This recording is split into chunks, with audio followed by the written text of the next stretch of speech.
Ma fille est rentrée de la maternelle avec un visage effrayé. Maman, ma maîtresse a dit, ne dis jamais à ta maman. Ne rien dire de quoi, ai-je demandé, et elle a répondu en tremblant, sous le lit. Sa petite main pointait vers ma chambre. Au moment où j'ai regardé sous le lit, j'ai attrapé ma fille et je suis sorti de la maison. Avant de commencer l'histoire, n'oubliez pas de laisser un like et de vous abonner à la chaîne pour voir plus d'histoires comme celle-ci. La Maison Blanche à 2 étages, située dans un quartier résidentiel tranquille de la banlieue de Seattle, dans l'État de Washington, avait tout l'air d'un symbole du rêve américain. Des fleurs de saison s'épanouissaient en abondance dans le jardin de devant, bien entretenu, avec sa pelouse impeccable, et dans l'allée, la BMW argentée bien-aimée de Michael côtoyait le pratique monospace Honda d'Emily. Emily Thompson avait étudié la littérature à l'université et rêvait de travailler dans une maison d'édition. Mais après avoir épousé Michael et donné naissance à Sophia, elle avait choisi de soutenir la famille en tant que mère au foyer. Avec ses cheveux bruns lui arrivant aux épaules, attachés en une queue de cheval et un maquillage discret, son visage affichait un doux sourire, bien que des ombres d'anxiété traversaient parfois son visage. Michael était un conseiller en investissement qui travaillait dans une société de taille moyenne au centre-ville. Il avait été une star du football à l'université, un homme impressionnant à la carrure imposante et au sourire confiant. Au début de leur mariage, il avait été un mari et un père aimant, mais récemment, peut-être à cause du stress professionnel, ils rentraient de plus en plus tard, et leur conversation familiale était devenue moins animée qu'auparavant. Leur précieuse fille Sophia avait 5 ans, une adorable fillette aux cheveux châtain clair et aux grands yeux bleus. Curieuse et amicale, elle était aimée de tous les voisins. C'était sa 2e année à l'école maternelle de Maplewood, et elle adorait dessiner et chanter. Les matinées de la famille Thompson commençaient chaque jour au même rythme. Emily se réveillait à 6 heures du matin, préparait le petit déjeuner de son mari tout en faisant couler le café. Michael se levait à 7 heures, prenait sa douche et se préparait pour le travail, vêtu de son costume noir. Sophia se réveillait vers 7h30, prenait son petit déjeuner en câlinant sa mère, puis enfilait son uniforme de maternelle. Cependant, de subtils changements avaient commencé à apparaître dans cette routine paisible. Michael expliquait qu'il avait d'importants projets en cours, mais cela faisait plusieurs jours d'affilée qu'il rentrait après 22 heures tous les soirs, et il lui arrivait même d'aller au bureau le week-end. Emily, qui se retrouvait plus souvent à dîner seule, se sentait seule et affichait parfois une expression qui semblait vouloir dire quelque chose. La routine quotidienne d'Emily consistait à emmener sa fille à l'école et à aller la chercher. Elle conduisait Sophia à 9 heures du matin et la récupérait à 15h30. Entre-temps, elle s'occupait des tâches ménagères et prenait parfois un café avec d'autres mères du quartier. Mais, pour une raison ou une autre, ces relations restaient superficielles. Elle n'avait pas réussi à trouver quelqu'un qu'elle puisse considérer comme une amie proche à qui parler de tout et de rien depuis son emménagement dans cette ville. L'enseignante de Sophia était Madame Johnson, qui avait gagné la confiance des parents grâce à sa grande expérience et à sa personnalité chaleureuse. Emily la consultait parfois au sujet du développement de sa fille, et Madame Johnson répondait toujours avec attention. Il était devenu rare que la famille de 3 personnes passe le dîner ensemble, mais les jours où Michael était à la maison, Sophia racontait joyeusement ce qui s'était passé à la maternelle sous les sourires de ses parents. Cependant, lorsqu'Emily posait des questions à Michael sur son travail, il donnait souvent des réponses vagues et parlait rarement en détail comme il le faisait autrefois. L'augmentation des petites disputes jetait également une ombre sur le cœur d'Emily. Les sujets qu'ils pouvaient autrefois aborder calmement, comme les finances du ménage ou l'éducation de leur fille, devenaient dernièrement plus chargés d'émotions. Michael disait que c'était à cause de la fatigue, et Emily essayait de comprendre son mari. Mais au fond de son cœur, elle nourrissait l'anxiété que quelque chose de précieux était en train de se perdre. Pourtant, en voyant le sourire de Sophia, Emily essayait de croire au bonheur de sa famille. Elle était reconnaissante pour sa vie avec son mari et sa fille bien-aimée, même si elle pouvait paraître ordinaire, et souhaitait que ces jours paisibles continuent. Le mardi matin, Emily préparait le petit déjeuner pour son mari et sa fille. Comme d'habitude, la lumière du soleil printanier filtrait par la fenêtre de la cuisine, et elle pouvait voir les tulipes colorées fleurir dans le jardin. Michael jeta un coup d'œil à sa montre tout en lisant le journal, sa tasse de café à la main. « J'ai une réunion importante aujourd'hui, alors je pars plus tôt », dit-il en ajustant sa cravate. « Je rentrerai tard aussi. » Emily se retourna en faisant sauter les pancakes. « Tu es rentré tard hier aussi. C'est un gros projet. S'il te plaît, comprends. » La voix de Michael avait une légère pointe d'irritation. « Si ça réussit, nous pourrons avoir une vie meilleure. » Sophia descendit les escaliers en courant dans son pyjama. « Bonjour, papa. » Michael tapota légèrement la tête de sa fille, mais regarda aussitôt sa montre et se leva. « Papa doit y aller maintenant. Sois sage. » « Mais papa n'a pas encore mangé ses pancakes, dit Sophia, inquiète. « Je les mangerai la prochaine fois. » Michael prit sa mallette, déposa un léger baiser sur la joue d'Emily et se dirigea vers la porte d'entrée. « Ne m'attends pas pour le dîner. » Le bruit de la porte qui se ferma résonna, et le silence revint dans la maison. Emily s'assit à côté de Sophia et réfléchit tout en prenant le petit déjeuner ensemble. Les retours tardifs de son mari avaient commencé il y a 2 mois. Au début, elle croyait qu'il était vraiment occupé, mais dernièrement, elle sentait que quelque chose n'allait pas. « Maman, est-ce que papa est fatigué ?» demanda Sophia en versant du sirop. « Oui, ma chérie. Son travail est très exigeant, » répondit Emily avec un sourire, mais des sentiments complexes tourbillonnaient dans son cœur. À 9 heures, Emily emmena Sophia à la maternelle. Sur le parking de l'école Maplewood, les voitures des autres parents étaient alignées et les voix joyeuses des enfants résonnaient. Quand Sophia vit ses amis, elle leur fit un signe de la main et partit en courant. Emily fit un léger signe de tête à Madame Johnson, l'enseignante. « Bonjour, Madame Thompson. »« Sophia est une si bonne enfant, » dit Madame Johnson avec un sourire chaleureux. Cette femme d'une 50aine d'années avait ses cheveux grisonnants soigneusement coiffés et des yeux bienveillants. « Merci. Elle parle beaucoup de l'école à la maison, » répondit Emily. « Je vois que vous avez des liens familiaux solides. » Les mots de Madame Johnson firent apparaître une expression complexe sur le visage d'Emily. Après avoir terminé ses tâches ménagères du matin, Emily retrouva ses amies Sarah et Linda dans un café du quartier. Toutes deux étaient des mères d'élèves de la même école, et elles déjeunaient ainsi 1 fois par semaine. « Emily, tu n'as pas l'air bien ces derniers temps, » dit Sarah avec inquiétude. Au début de la quarantaine, elle travaillait comme agent immobilier tout en élevant 2 enfants. « Ce n'est pas vrai. Je suis juste un peu fatiguée, » répondit Emily en picorant sa salade. Linda se pencha en avant. « J'ai entendu dire que Michael rentrait tard. Tout va bien ?» Emily s'arrêta un instant. « Le travail est prenant. Le secteur de l'investissement est difficile. »« Mais je l'ai vu dans le coin récemment, » dit Sarah en baissant la voix. « Au bar de l'hôtel du centre-ville. Il n'était pas seul, cela dit. » Le cœur d'Emily se mit à battre la chamade. « Avec qui était-il ? » « Je n'ai pas bien vu, mais je crois que c'était une jeune femme. »« Blonde, » dit Linda d'un air désolé. « Mais c'était probablement une cliente. »« Ne t'inquiète pas. » Emily essaya de sourire, mais son esprit était en ébullition. Michael n'avait jamais parlé d'une femme blonde. Elle savait qu'il y avait plusieurs employées féminines dans sa société, mais son mari ne parlait plus de son travail en détail. « On a dit quelque chose qu'il ne fallait pas ?» demanda Sarah, inquiète. « Non, pas du tout, » répondit Emily en secouant la tête. « Merci de me l'avoir dit. » Cependant, l'anxiété grandissait au fond de son cœur. Le comportement changé de son mari, ses retours tardifs, et maintenant cette observation. Tout semblait pointer dans une seule direction. À 15h30, Emily alla chercher Sophia à la maternelle comme d'habitude. Mais aujourd'hui, c'était différent. Madame Johnson l'approcha d'une manière plus personnelle que d'habitude. « Madame Thompson, vous avez un moment ?» demanda Madame Johnson après le départ des autres parents. « Oui.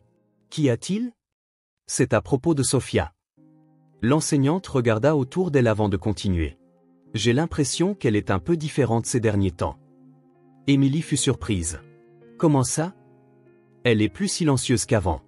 Quand on lui pose des questions sur la maison, elle ne veut pas en parler en détail. » L'expression de Madame Johnson était sérieuse. « Est-ce que quelque chose a changé à la maison ?» Emily hésita un instant. « Rien de particulier, juste que mon mari est occupé et rentre souvent tard. »« Je vois, » acquiesça Madame Johnson. « Les enfants sont plus sensibles que les adultes ne le pensent. Si quoi que ce soit arrive, n'hésitez pas à me consulter. »« Merci, » répondit Emily. Mais les paroles de l'enseignante pesaient lourdement sur son cœur.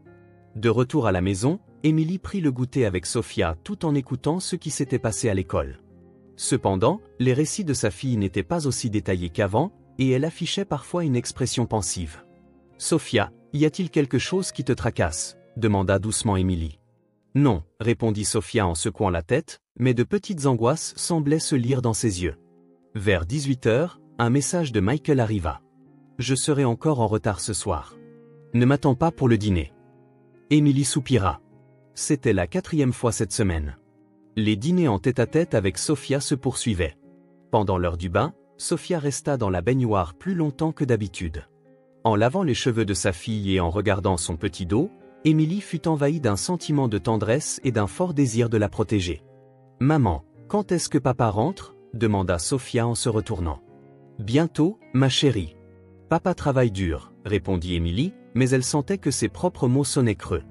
Au moment de l'histoire du soir, Sophia se blottit contre sa mère plus que d'habitude. Après avoir terminé l'histoire, sa fille dit d'une petite voix « Maman, reste toujours avec moi. » « Bien sûr. Maman sera toujours du côté de Sophia », promit Émilie en serrant sa fille dans ses bras. Cette nuit-là, Émilie s'assit seule dans le salon, attendant le retour de Michael. Même après 22 heures, elle n'entendit pas le bruit de sa voiture.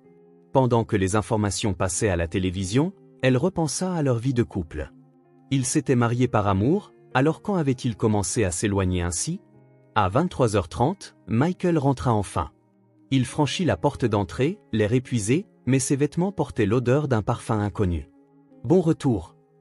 Émilie se leva pour l'accueillir. « Salut !» répondit brièvement Michael en essayant de monter directement à l'étage. « Je te réchauffe le dîner ?»« Pas la peine. J'ai déjà mangé. » Cette réponse froide rendit le cœur d'Émilie encore plus lourd. Le jeudi après-midi, Émilie attendait sa fille sur le parking de la maternelle Maplewood comme d'habitude. Le chaud soleil de printemps illuminait le pare-brise de la voiture, et d'autres parents passaient également le temps de la même manière. Mais aujourd'hui, c'était différent. Même après l'heure à laquelle les enfants sortaient habituellement, Sophia n'était nulle part en vue. Finalement, Madame Johnson sortit du bâtiment en tenant la main de Sophia. Au moment où Émilie vit l'expression de sa fille, une sonnette d'alarme retentit dans son esprit. Le visage de Sophia était pâle et son sourire éclatant habituel avait disparu. Sa petite main agrippait fermement celle de l'enseignante, comme si elle avait peur de quelque chose. « Sophia !» Émilie sortit de la voiture et se précipita vers elle. « Maman !» En voyant sa mère, Sophia montra du soulagement, mais semblait toujours tendue. Madame Johnson s'approcha d'Émilie. Son expression avait quelque chose de complexe en plus de sa chaleur habituelle, comme si elle voulait dire quelque chose. « Madame Thompson, Sophia n'était pas tout à fait elle-même aujourd'hui, » dit l'enseignante en regardant autour d'elle avant de baisser la voix. « Peut-être qu'il y a quelque chose qui la préoccupe à la maison. »« Je vois. »« Merci, » dit Émilie en posant la main sur l'épaule de sa fille. « Je vais l'observer à la maison. » En montant dans la voiture, Émilie croisa le regard de Madame Johnson. L'expression de l'enseignante semblait contenir quelque chose d'inexprimable. C'était comme si elle voulait transmettre quelque chose mais ne pouvait pas le dire directement. « Conduisez prudemment », dit l'enseignante avant de fermer la portière. Ces mots avaient plus de poids qu'une simple salutation. Pendant le trajet du retour, Sophia resta silencieuse sur la banquette arrière. D'habitude, elle racontait joyeusement ce qui s'était passé à l'école, mais aujourd'hui, elle se contentait de regarder par la fenêtre. « Sophia, comment s'est passée ta journée ?» demanda Émilie en regardant sa fille dans le rétroviseur.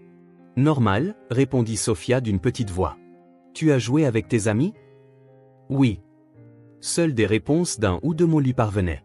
Émilie sentit intuitivement que quelque chose n'allait pas. Quand elles arrivèrent à la maison, alors que Sophia enlevait ses chaussures dans l'entrée, elle se tourna pour regarder sa mère. Dans ses yeux, il y avait quelque chose de trop lourd à porter pour une enfant de 5 ans. « Maman » appela Sophia d'une voix tremblante. « Quoi ? Qu'est-ce qui ne va pas ?» Émilie s'accroupit devant sa fille. Sophia regarda à gauche et à droite, puis baissa encore plus la voix. « La maîtresse. »« Qu'est-ce qu'il y a avec la maîtresse ?» La maîtresse a dit. La voix de Sophia semblait sur le point de pleurer. De ne jamais le dire à maman. Le cœur d'Émilie se mit à battre violemment. Ne jamais me dire quoi ? Dis-le-moi, Sophia. Sa fille enfouit son visage dans le giron de sa mère. Mais la maîtresse a dit de ne pas le dire. Ce n'est pas grave. Maman est de ton côté. Dis-moi tout. Émilie caressa doucement le dos de sa fille. Sophia leva lentement le visage. Des traces de larmes marquaient ses joues. Sous le lit. Sous le lit ? Quoi ? Sophia montra l'étage de sa petite main. Dans la chambre de maman et papa.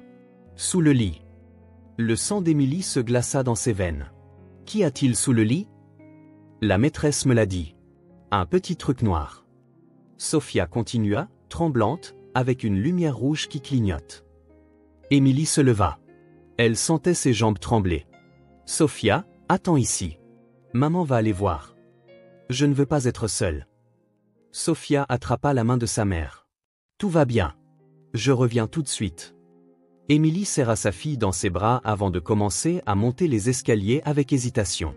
Quand elle ouvrit la porte de la chambre principale, la scène habituelle s'offrit à elle, le lit soigneusement fait, les costumes de Michael suspendus dans le placard, les photos de famille sur la commode. Tout semblait normal. Émilie s'agenouilla devant le lit et prit une profonde inspiration. Son cœur battait à tout rompre dans ses oreilles. Elle jeta un regard craintif sous le lit. Au début, elle ne vit rien. Dans l'obscurité, elle ne distinguait que de la poussière et les pantoufles de son mari. Mais à mesure que ses yeux s'habituaient, elle remarqua un petit objet noir tout au fond. Quand elle tendit la main et le récupéra, c'était un appareil en plastique noir de la taille d'une paume. Une petite lumière LED rouge clignotait à sa surface. Émilie n'était pas familière avec les appareils électroniques, mais elle comprit intuitivement de quoi il s'agissait. C'était un micro-espion. Ses mains tremblaient et elle faillit laisser tomber l'appareil. Pourquoi une telle chose se trouvait-elle dans sa chambre? Qui l'avait installée? Et pourquoi Madame Johnson était-elle au courant? Diverses questions tourbillonnaient dans sa tête. Mais elle n'avait pas le temps de réfléchir maintenant. Sa fille attendait en bas, et si ce micro-espion était surveillé, leur conversation risquait d'être entendue à cet instant même. Émilie replaça soigneusement le micro-espion sous le lit et se releva comme si de rien n'était. Mais la peur et la colère tourbillonnaient dans son cœur. Quand elle descendit, Sophia était assise sur le canapé du salon, attendant.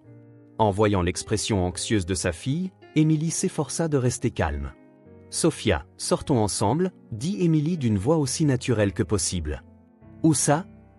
Allons prendre une glace et faire un petit tour en voiture, d'accord ?» Sophia pencha la tête. « Mais ce n'est pas encore l'heure du goûter. Aujourd'hui, c'est spécial. » Émilie prit la main de sa fille. « Dépêchons-nous de nous préparer. » Émilie attrapa des manteaux pour elle et sa fille et se précipita vers la voiture. Assise au volant, elle sentit que ses mains tremblaient. En regardant sa maison dans le rétroviseur, son apparence habituellement paisible lui semblait être un mensonge. En démarrant la voiture, Émilie sortit son téléphone portable. Elle devait appeler le 911. Mais d'abord, elle devait se rendre dans un endroit sûr. « Maman, qu'est-ce qui ne va pas ?» demanda Sophia, inquiète. « Tout va bien, ma chérie. J'ai juste une course à faire. » Émilie sourit, mais son sourire était tremblant. Quand elle gara la voiture sur le parking d'un centre commercial à plusieurs rues de là, Émilie appela le 911. Elle leur donna l'adresse et expliqua les détails.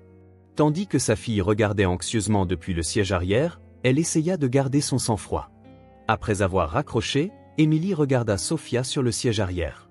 Dans les grands yeux bleus de sa fille habitaient des peurs qu'elle ne pouvait pas encore comprendre. « Sophia, comment la maîtresse savait-elle ce qu'il y avait sous le lit ?» demanda doucement Émilie. « La maîtresse a dit qu'elle me le disait pour protéger la famille », répondit Sophia d'une petite voix. « Mais elle a dit de ne jamais le dire à personne. » Émilie serra sa fille dans ses bras.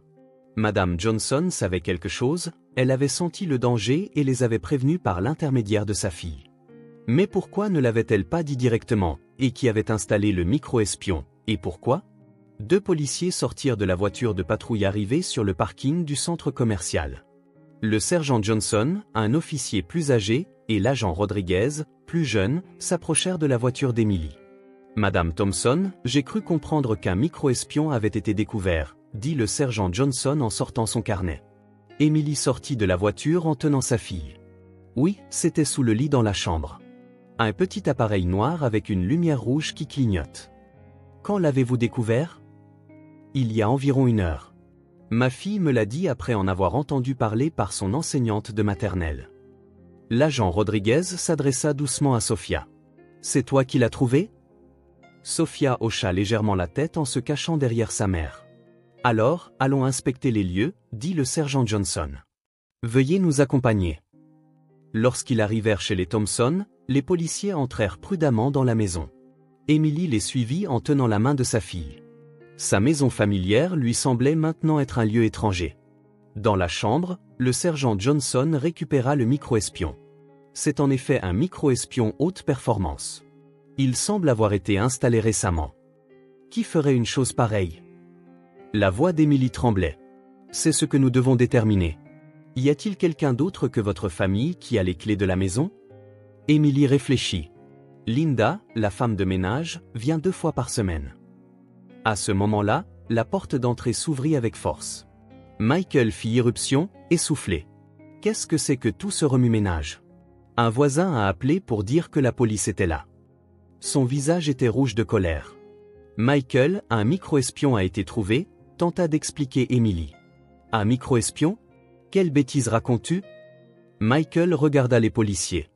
Ma femme est un peu instable à cause du stress ces derniers temps. Ce doit être une sorte d'erreur. Le sergent Johnson lui montra le micro-espion dans un sac de preuves. C'est sans aucun doute un micro-espion.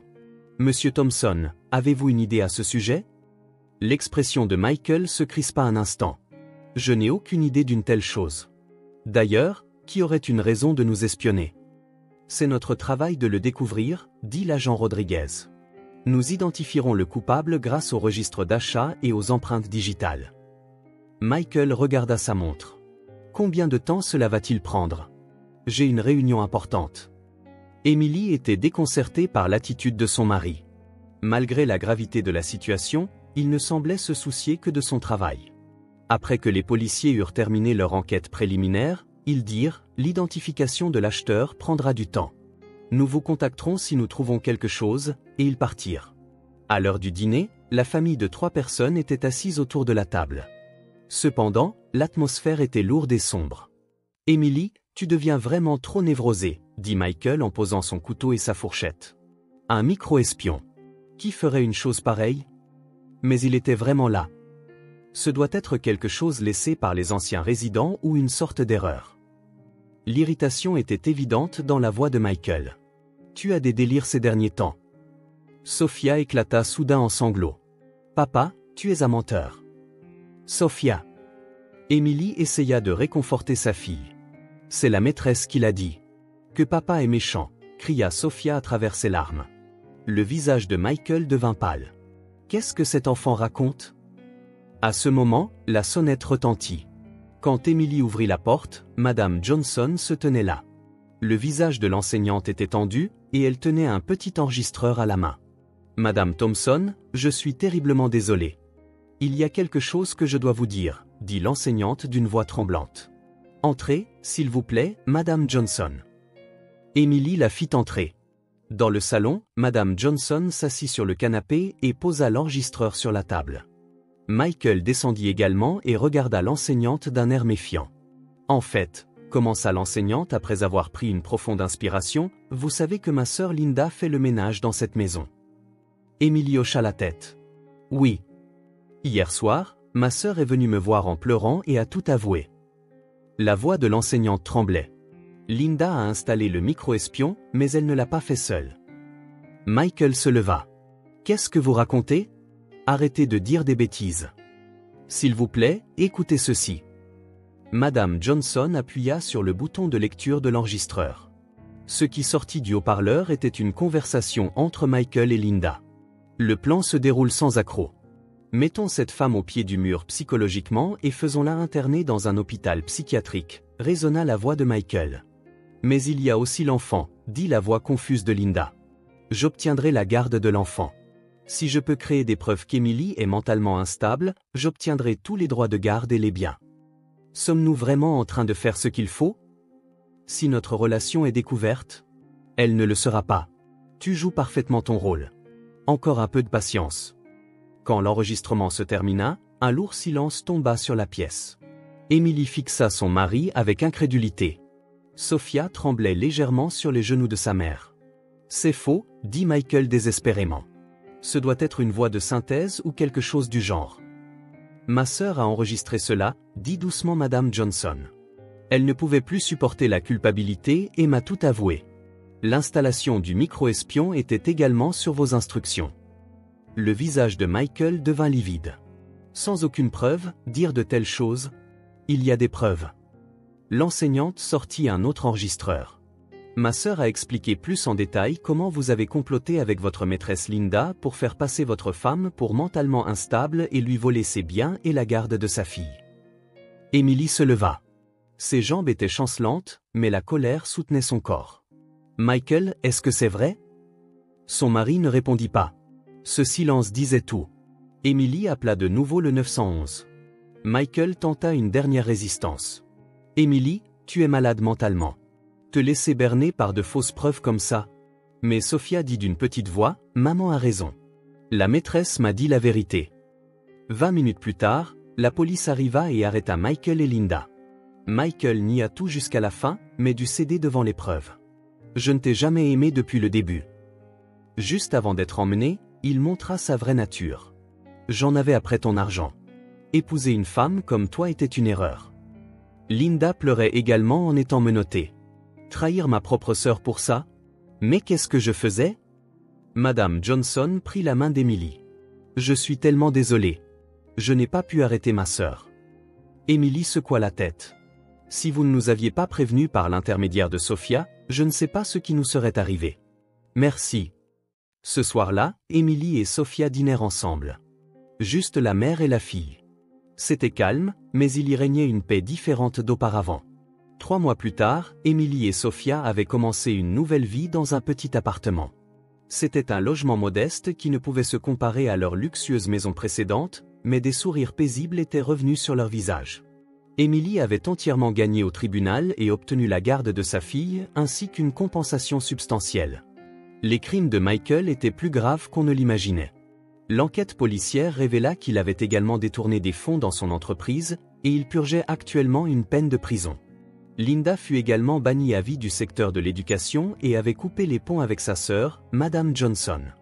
Les anciens amants divorcèrent en prison et étaient tombés dans une relation de haine mutuelle.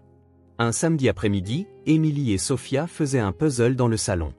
Quand la sonnette retentit, Sophia se leva joyeusement. « C'est Madame Johnson. » Quand elles ouvrirent la porte, Madame Johnson se tenait là avec un sourire chaleureux, tenant un sachet de biscuits. « Bonjour. J'ai fait les biscuits aux pépites de chocolat préférés de Sophia aujourd'hui. »« Ouah, merci !» s'exclama Sophia en sautant de joie. Toutes les trois s'assirent autour de la table de la cuisine, dégustant du thé chaud et des biscuits. Madame Johnson affichait parfois une expression contrite, mais Emily lui disait toujours la même chose. « Madame Johnson, comme je vous l'ai dit de nombreuses fois, vous n'avez pas à vous excuser. Sans vous, je ne sais pas ce qui nous serait arrivé. Mais ce que ma sœur a fait, les choix de Linda n'étaient pas votre responsabilité, dit doucement Emily. Plus que cela, je suis vraiment reconnaissante que vous ayez eu le courage de protéger Sophia. » Assise sur les genoux de Madame Johnson, Sophia dit, « C'est notre vraie famille, n'est-ce pas, maman ?» Emily sourit. « Oui, même sans lien de sang, c'est peut-être à ça que ressemble une vraie famille. » Des larmes montèrent aux yeux de Madame Johnson. « Merci. C'est moi qui ai été sauvée par vous aussi. » Le soir, après le départ de l'enseignante, Emily et Sophia regardèrent le coucher de soleil depuis le balcon. Les montagnes au loin étaient magnifiquement illuminées par le soleil du soir. « Maman, tu veux retourner dans notre grande maison ?» demanda Sophia en levant les yeux vers sa mère. Emily caressa doucement les cheveux de sa fille. « Qu'en penses-tu ? » ?»« Je préfère maintenant. Parce que tout est vrai. » Ces mots purs réchauffèrent le cœur d'Emily. « Tu as raison. Une vie sans mensonge est bien meilleure. » En repensant à sa vie conjugale passée, elle réalisa que des mensonges et de la trahison se cachaient sous une richesse superficielle. Michael l'avait épousée non par amour, mais pour la fortune de la famille d'Emily depuis le début. Maintenant, elle avait une vie entourée de gens humbles mais honnêtes. « Maman, je suis contente que Madame Johnson soit comme une grand-mère, » dit Sophia. « Je suis sûre qu'elle te considère aussi comme sa vraie petite fille. » Emily avait également trouvé un nouvel emploi. Elle avait commencé à travailler comme éditrice dans une petite maison d'édition locale, ravivant sa passion pour la littérature. Le revenu était moindre qu'auparavant, mais ses journées étaient épanouissantes. Sophia s'était également fait des amis dans sa nouvelle école et avait retrouvé son éclat d'antan. Elle faisait parfois des cauchemars, mais il guérissait progressivement grâce à la sécurité que lui procurait la présence de sa mère. Cette nuit-là, en couchant Sophia, Emily contempla le visage endormi de sa fille. Sa petite main agrippait fermement le doigt de sa mère. « Maman protégera toujours Sophia », promit doucement Emily. Dehors, les lumières de la ville scintillaient doucement. C'était une scène commune et chaleureuse qu'on ne pouvait pas voir depuis leur ancienne demeure luxueuse. Emily prit une profonde inspiration. Elle pensa que c'était à cela que ressemblait le vrai bonheur. Plus que les liens du sang ou les relations légales, ce sont les connexions du cœur, le fait de sincèrement prendre soin les uns des autres, qui créent les vraies familles. L'enseignante, une étrangère, qui les avait avertis du danger, avait montré bien plus d'amour familial que son mari traître. Émilie s'endormit tranquillement à côté de sa fille, le cœur rempli d'espoir pour l'avenir. Demain commencerait une autre journée remplie de vérité. C'était ce qui comptait le plus.